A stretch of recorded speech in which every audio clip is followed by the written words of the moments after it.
Good afternoon, everyone. My name is CNZdenek, and I'm a lab manager and postdoc at the Toxin Evolution Lab here at the University of Queensland. I'm glad to speak with you today about our recent paper titled Pets in Peril, where we looked at the relative susceptibility of cats and dogs to procoagulant snake venoms from across the world. So, as I mentioned, this paper, this is what it looks like, published earlier this year. So I'll just unravel that for you here, starting out with a take-home message, just in case I lose some of you along the way.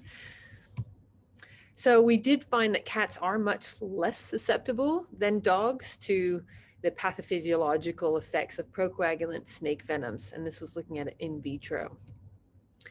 And because of that, we found that early antivenom treatment is definitely crucial, especially for dogs. So in Australia, let's get a bit of background about our venomous snakes. We are living in the lucky country. We've got over 105 land-based venomous snakes, many of which are highly venomous. So I'll introduce you first to this beautiful snake called the coastal taipan, Oxyuranus scutellatus. So it lives on basically the top border of Australia, coming down past Brisbane around to Grafton. They're very elusive snake, very difficult to get eyes on. They're lightning fast, great eyesight. Their venom is neurotoxic and also coagulatoxic. And prior to antivenom being developed for the species in 1955, there was nearly 100% death rate from snake bites from this species. The tiger snake, many of you may have heard of these, if not seen them. They were particularly very common back 50 years ago or so in the southeast corner of Australia. They've been since knocked around by land clearing and drought since then, but this was actually the first antivenom that was developed, tiger snake antivenom, in the 1930s by the Commonwealth Serum Laboratory, and that's because a lot of people were being envenomated by this highly venomous snake. So their venom is coagulatoxic, so affecting coagulation, and also myotoxic, so breaking down the muscles, as well as neurotoxic. And the antivenom for this species is actually used for many different species in Australia, not just the tiger snake. And we have the death adder. In Australia, we've got 7 species of death adder. This one here is the common death adder. Its venom is mostly neurotoxic, resulting in asphyxiation. They are ambush predators, sit still, wait for days on end, waiting for prey to come to them, and they use their caudal lure on the tail to lure the prey in. And they've got convergent evolution going on with vipers overseas, although they are part of the Elapidae family, not Viperidae. So prior to antivenom development for the death adder that was 1958, there was about a 50% death rate due to snakebite from this species. And the red-bellied black snake, pretty docile temperament. They live around waterways because their favorite food is frogs. They also take other snakes. Interestingly, the bite from this species and those in the genus Pseudechis are one of the only painful bites in Australia. The others leave quite beautiful corpses if someone's unlucky enough to die from a bite, but these ones get a bit messy at the bite site, bit of swelling and deep bruising. And some people with mulga snakes, for instance, Pseudechis australis, they can lose a finger or a limb. But other species, it's just internal damage, I suppose. And then we have the infamous brown snake, so Pseudonea textilis. This is a highly adaptable and very successful species living in many suburban areas in Australia and also across different types of habitats. They eat rats and mice, so of course we bring them in to our inhabited areas. And their temperament is often to hold their ground, so they are responsible for the majority of snake bites in Australia, including snakebite deaths. So their venom is mostly coagulatoxic, although interestingly, juveniles have neurotoxic venom, not coagulatoxic venom. Antivenom for this species was developed in 1956. So when we think of snakebite in Australia, we probably think about the human-snake conflict. And whilst that is important to address, There's also a whole nother aspect to snakebite, and that is the pet snake conflict. So our prized pets, cats and dogs, and they're probably more likely to get bitten by a venomous snake because they'll actively go chase one down, whereas humans hopefully are smart enough and educated to leave snakes alone. Pardon me. So what are the stats in Australia regarding snakebite? So humans, on average, each year, 457 people are admitted to hospitals for venomous snake bites. And you compare that to over 6,200 cats and dogs admitted. Now, that figure does not include cats and dogs that were not admitted to the vet because, say, the pet owner found their cat dead, so they wouldn't need to bring them. So the figures probably would have been much higher than that. And so what about death rate? So we've got about 2 to 5 human deaths per year, about 213 deaths per year from snakebite for cats and dogs. But an interesting point when we look at survivability of cats versus dogs to snake bites, some interesting patterns start to emerge. Now, there's a paper in 1998, it's the best data we still have on the subject, by Peter Murchison. And what he did is he asked veterinary practices across Australia how many pet cats and dogs were admitted by snake bites and how many survived. And these are the figures that he found, and this is with antivenom treatment. Without antivenom treatment, you still have that dichotomy. It's just not as stark as this one, where cats are twice as likely to survive an eastern brown snake bite than dogs. So when I read this paper, I thought, well, this is very interesting. How does this happen? Why is there this discrepancy, and what's the mechanism? And I knew with brown snake bites, coagulant toxicity is the main pathology, and we actually have the capacity to test that in our lab. So I decided to dive in to understand why this dichotomy exists. So to help answer this question, I needed to enlist the help of Dr. Josh Linus. He's a herp vet, works at Unusual Pet Vets in Jindalee now. And what he did is he just took a little bit of extra blood when he was already taking blood from cats and dogs that came to his practice, and stored that blood for me in liquid nitrogen. And it took over a year to get just 30 milliliters each of cat and dog plasma. So it would have equated to about 60 mils of blood, but by the time you spin it down, about half of that's plasma. And interestingly, the color difference between cat and dog plasma, maybe some of you might know why that is. And I thought you might be interested. So now that we had the plasma side of things, here's the venom side of things. And this is a jugite and venom that I'm extracting from this jugite into that pipette tip. And now we've got the membrane method. This is with a coastal taipan, huge venom yield. So we have that membrane on top and allowing them to bite that surface, and the fangs to puncture through the membrane. So I was very fortunate enough to be in this lab, whereby Associate Professor Brian Fry had spent decades collecting venoms, and we also have access to different venom suppliers. So I was able to represent medically significant snakes from around the world that did have procoagulant snake venom action. And these are the ones that we came up with. So we've got lancehead viper from South America, Bothrop's atrox. We've got Malayan pit viper, several saw-scaled vipers, horn viper, Russell's viper, twig snake. So these were the species I was able to include in my tests.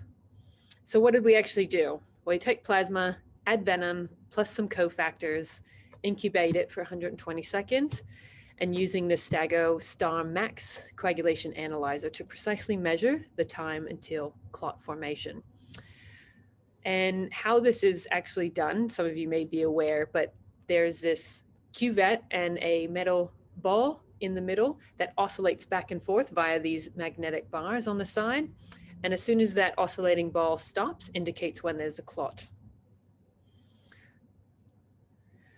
So of course, I'm not saying that the machine is equal to cats and dogs. We of course can't perform this experiment on live cats and dogs because that would be highly unethical.